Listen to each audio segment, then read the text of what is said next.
Muchísimas gracias, Ana, por esta entrevista y sobre todo por acercarnos esta obra de teatro que a mí en un primer momento, con ese silencio, me encantó y además me hizo reflexionar con tus palabras, pero me fijé en un pequeño detalle que no sé si es consciente o no, me volví loca, es que estás descalza, estás como en ese primer momento también como con los pies en el suelo, mirándonos y dije, ostras, o sea, estás como anclada al suelo, anclada a la tierra, como casi desnuda estando vestida.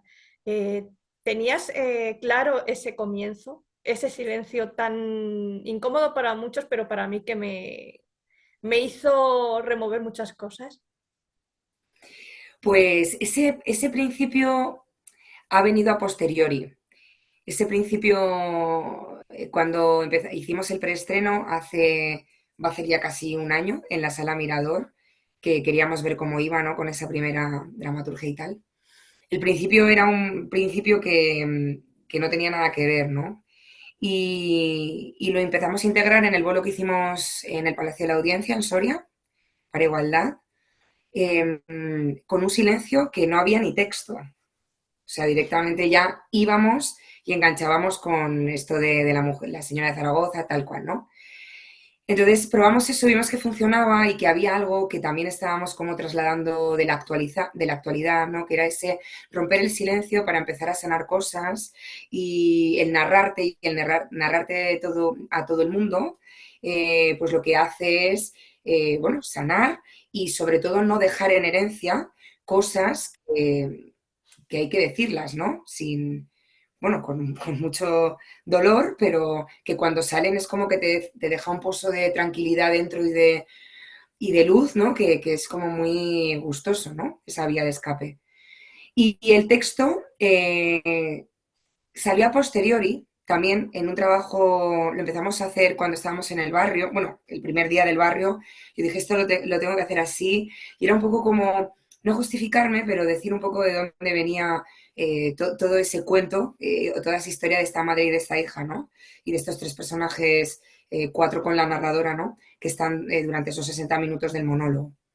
Entonces, esas palabras nacen por una necesidad de decir, escuchar, yo narro mi historia en este relato que me ofrece ofreciéndome estos textos o regalándome estos textos, Cristina Fallarás, yo hago mi historia y de esta manera es como yo rompo mi silencio y sano, y también como para que la gente viera un ejemplo de que hay muchísimas maneras de romper el silencio, ¿no? Entonces de ahí nace ese texto y también intentándolo hacer con un poco de sentido del humor y luego ya pues arrancamos a lo que es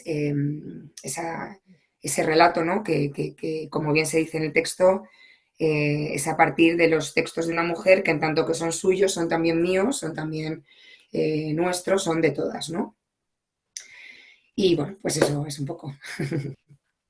Me gustó muchísimo también esa narración, esa narradora, cómo nos mete en situación y además cómo el público estaba Barcelona, 23 así, 9, 20, así todo el rato, 21:03, sí. 103, el mismo grado, Sí, sí. cielos nublados y de repente se rompe ese ciclo y se rompe de una manera muy, muy bonita. Es como también como si tuviésemos el público y también los personajes ese nubarrón sobre la cabeza y luego cómo se despeja. Pero lo que me gustó realmente es, no sé si también estaba dentro del texto inicial o lo incorporaste, como el tema no de las redes sociales, pero sí del teléfono, de estar, el teléfono, si no estás conectada, si te corta la línea, parece que no puedes hablar con el resto. Es como si te silenciasen, pero realmente no utilizamos el teléfono, pero podríamos utilizar nuestra voz. Sí, a ver, bueno, lo que comentas tú es esto de, o sea, es un ritornello al final, no sé cómo decirlo, una manera dramatúrgica de utilizar una convención en el que el tiempo se ha parado eh, en la vida de esta mujer y de estas mujeres, ¿no? Eh, este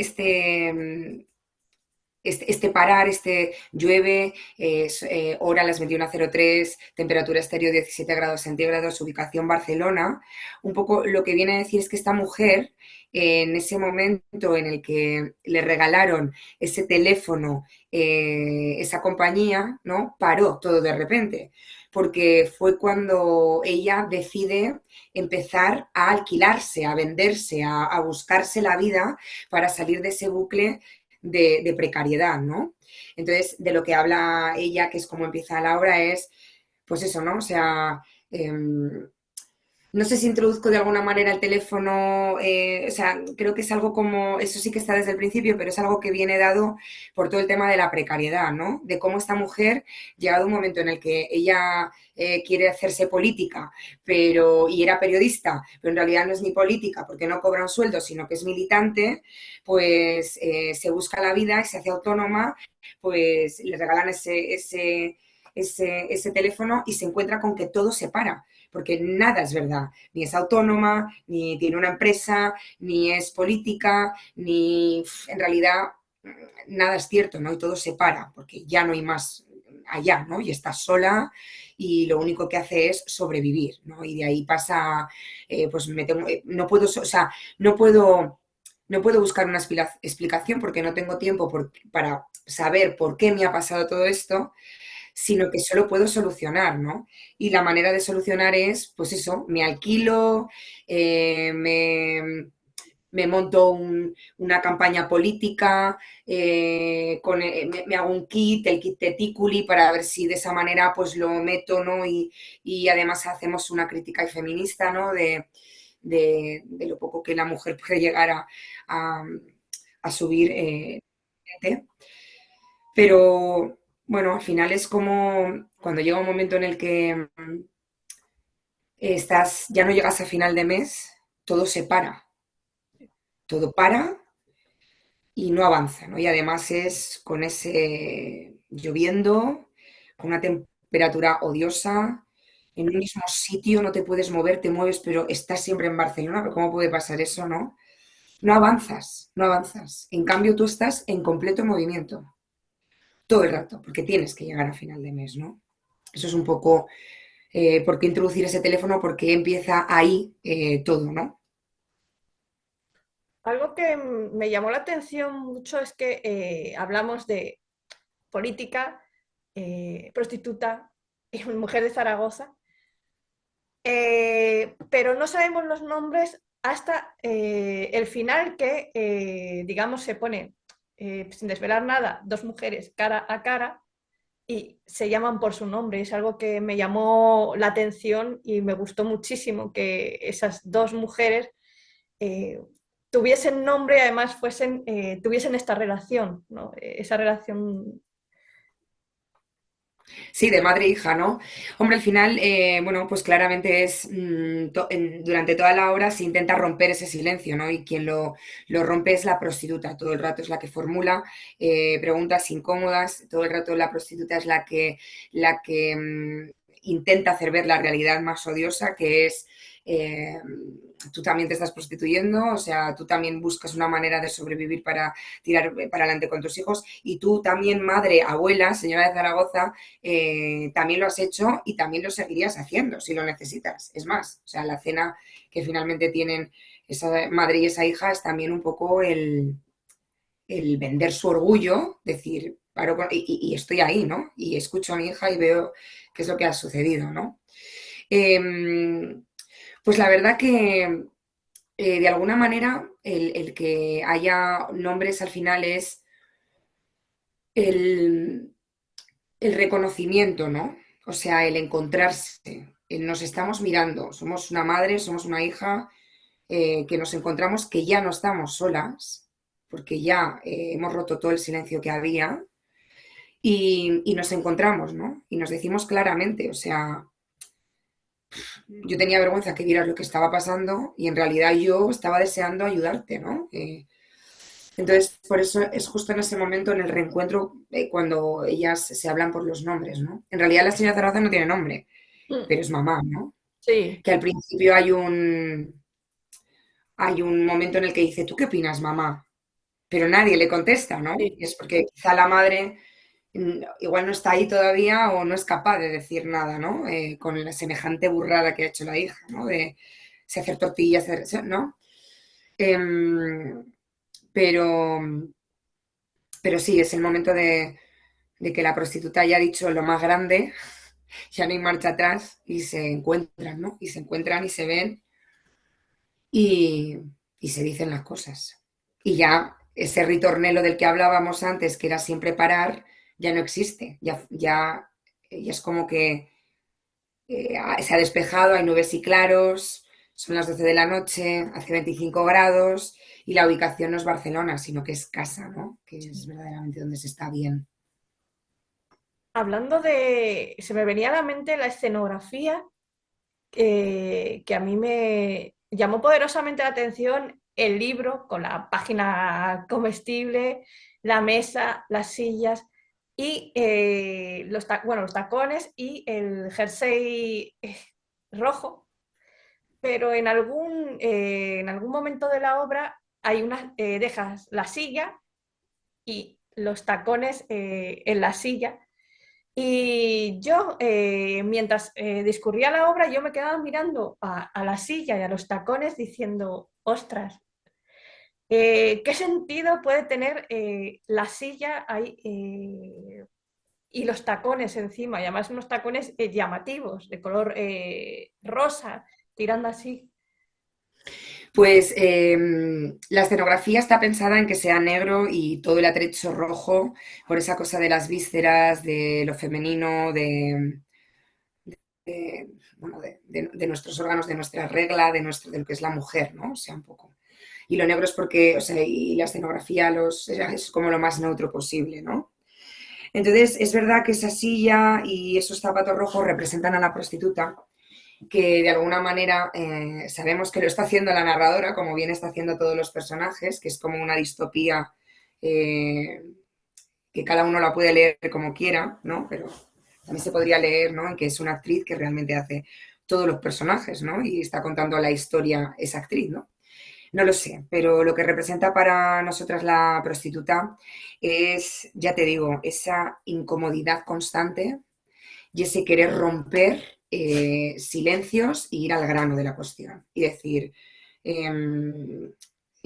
desnúdate, o sea, habla, ¿no? Porque mírame a mí que no tengo filtros y no me siento mala persona, ni me juzgo ni nada, ¿no?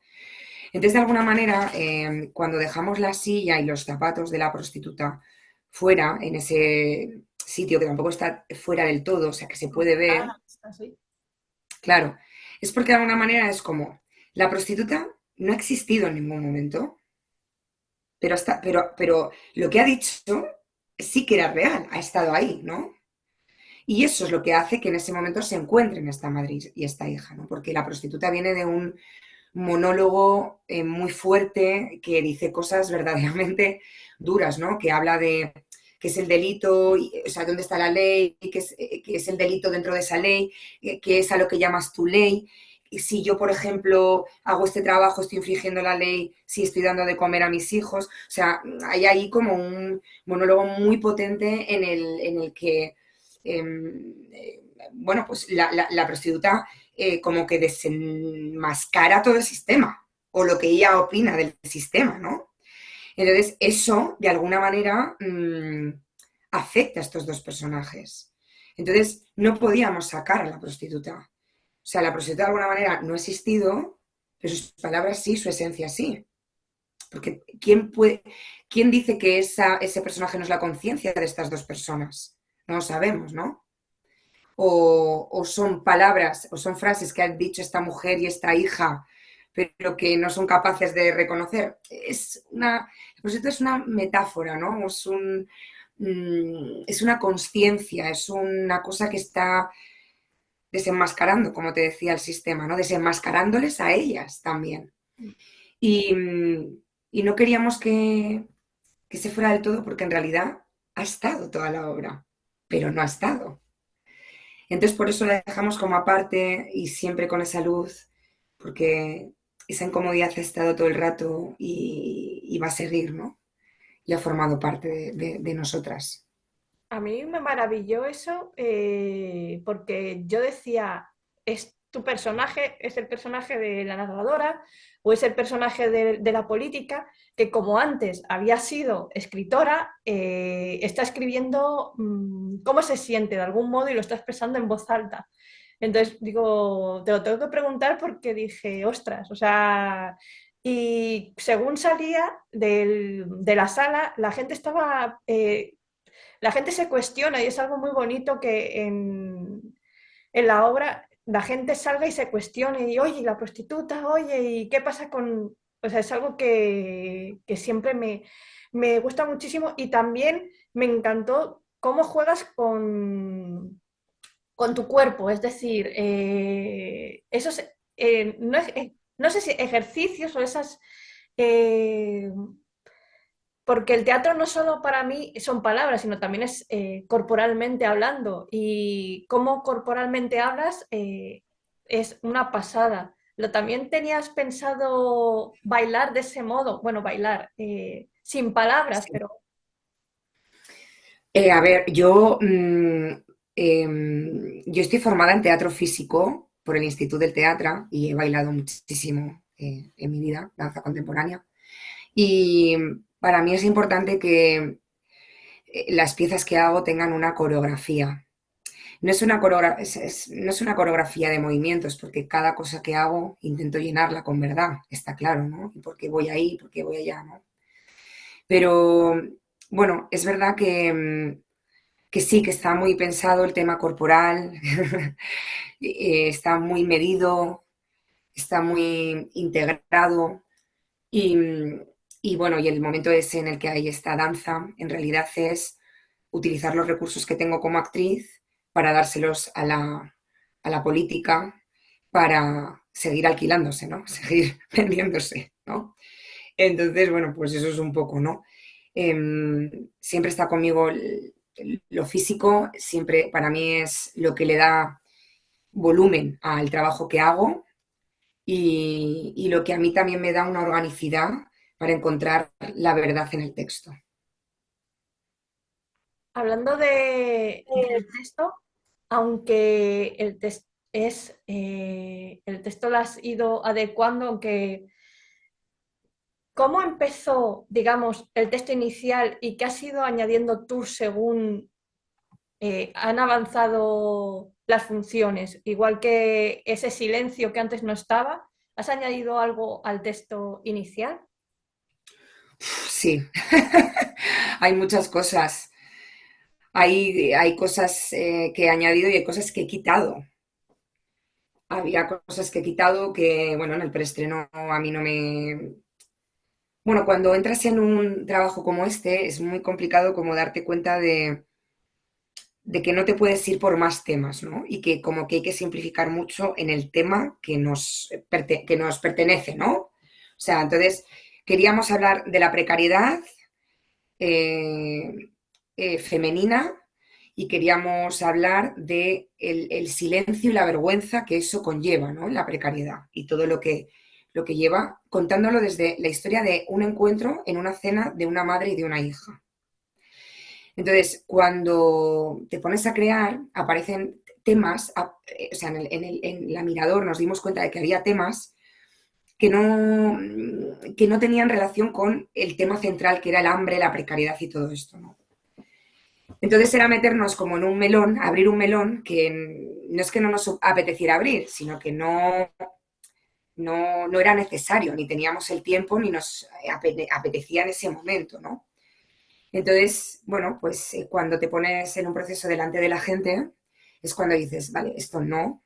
Entonces se han eliminado un par de escenas y se han agregado varias escenas de a posteriori de trabajar delante del público, ¿no? Y también de entender estos mecanismos, esta historia entre esa madre y esa hija, y también de meter más de lo que Cristina y yo somos, ¿no? De tanto la vida más lo que cuenta Cristina Fallarás en sus textos y más mi vida personal, ¿no?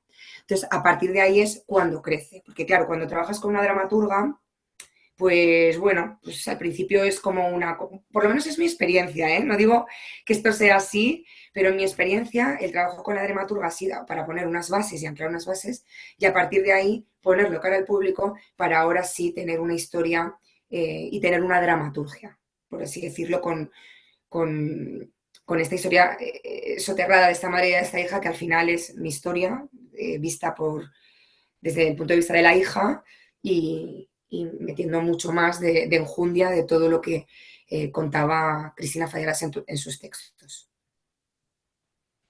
No sé si te estoy contestando a las preguntas que me haces, pero Claro que sí. bueno. Sí, sin ningún problema. Incluso me estás aportando mucho más, porque no solo se habla de esa precariedad laboral, también muchos temas, pero también se habla del tema hijos, conciliación, que muchas personas eso se lo pasan por arriba, lo ignoran o piensan que es solo trabajo, pero no se preguntan como hace en el texto de esos hijos floreros, jarrones. Claro, a mí una de las cosas que más me gusta, siempre lo digo en todas las entrevistas que hago, o con Cristina o sola yo, que a mí una de las cosas que me fascinan mucho de los textos y de la vida de Cris, tanto novelas, crónicas, artículos como su vida personal, es su sentido del humor. Me parece que una persona que le pone sentido al humor, sentido del humor a la vida en cualquier circunstancia, cosa que yo no tengo tanto, me parece un ser verdaderamente inteligente, ¿no? Porque transformar todo y en el trabajo de la escritura, pues es como fantástico, ¿no?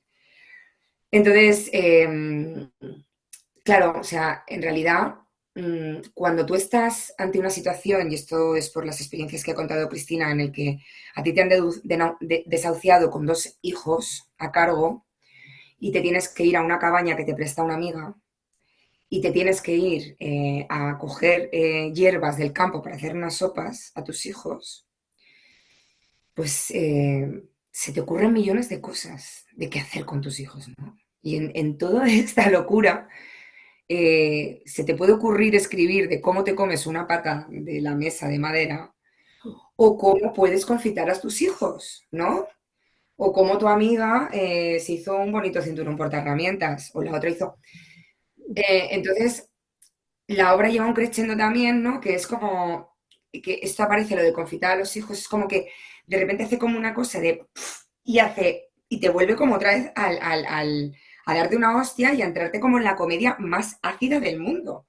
Que es esto de confitar a los hijos contado por la señora de Zaragoza, que parece que te lo está contando la vecina del bajo E de mi casa, ¿sabes? De, pues mira, muy bien. Entonces, bueno, sí, cuando yo no tengo hijos, vuelvo a decir, pero he tenido una madre que ha vivido una situación muy precaria con dos hijas y lo que yo he visto hacer a mi madre y además intentar poner normalidad en todo para que no pasara nada, pues, pues, o sea, para que pareciera que no pasara nada, es verdaderamente loco, loco. Y gracias a todo, pues ya no estamos en esa situación, ¿no? Ya ha pasado, pero lo hablas y dices, hostia, mamá, es que esto es muy fuerte, ¿no? Que es un poco también el discurso que tiene la madre y la hija, ¿no? Que le dice la madre a la hija, menuda puta noche hemos pasado, ¿no? Y dice la hija, muy puta, ¿no? Entonces, bueno, pues eso es un poco, ¿no? El momento cuando estás en el momento tan precario es menuda puñetera noche hemos pasado, ¿no? Menuda puta vida hemos pasado, ¿no? En ese momento. Así que es como, no me sueltes, mamá. O sea, no me sueltes, hija mía, ¿no? No te suelto, mamá. ¿No? Y es como... Entonces, bueno, no sé si te vuelvo a contestar la pregunta, me he ido por las ramas, pero un poco contestándote a todo el tema de la Sí. precariedad y de los que hay de de no, y ahora decidieron confitar a sus hijos, ¿no? Eso, perdona, ¿qué está pasando aquí? O también, que es un poco lo que llevamos con el tema de la precariedad, es que la mujer de Zaragoza se dedica a coger el único jersey que le queda, sin agujeros, el más grande que tiene, y hacer pues una tempura, una crujiente tempura, o marinar la manga izquierda, ¿sabes? O sea, es como surrealista, o sea, un poco eso. Surrealista, pero muy crudo y cala. Sí, sí, es que es la realidad, o sea, eh, al final también lo dice, hay un momento en que lo dice, ¿no? La narradora que cuenta, ¿no? Como una mujer la encontraron en el coche muerta de Sí. frío y de desnutrición. Ostras, wow, ¿no? Lo que puedes llegar a hacer para intentar sobrevivir. O sea, ¿en qué momento piensas tú en irte a un coche a vivir, ¿no? Es que, o sea, no podemos llegar a ni imaginar lo que podemos llegar a hacer estando solas o estando con hijos e hijas. No tenemos ni idea, o sea, lo que el cerebro nos puede llegar a hacer, a hacer para sobrevivir, ¿no? Si tuvieses que describir la obra de teatro en un solo sentimiento o mezcla de unos sentimientos creados por ti, ¿qué sentimiento sería? Ostras, qué difícil. Wow, no sé.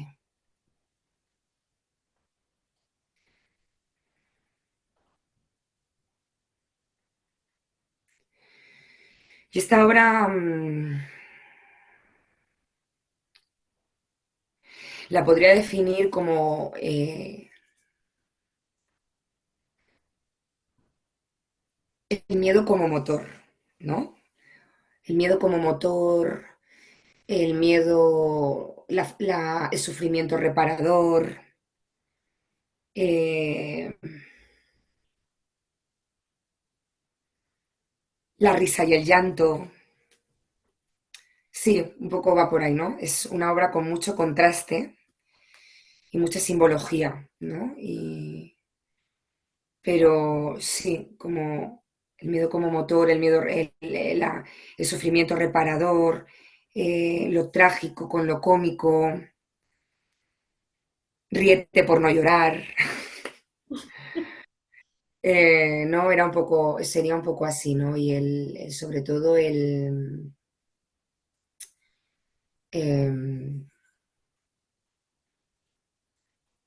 romper silencio para encontrar luz en tu camino, ¿no? Y, y sanar. Es una obra sobre sanación, ¿no? Y sobre posibilidades de tirar para adelante. No sé si, no sé si tiene un bonito final, pero porque no sabes muy bien qué pasa al final, ¿no? ¿Qué va a pasar con estas mujeres? Pero yo creo que por lo menos hay un momento de coger aire en ese final, ¿no? Sí. De coger aire y celebrar. Oh. Pues muchísimas gracias, Ana, por tu tiempo, por esta A ti, entrevista. a ti, María.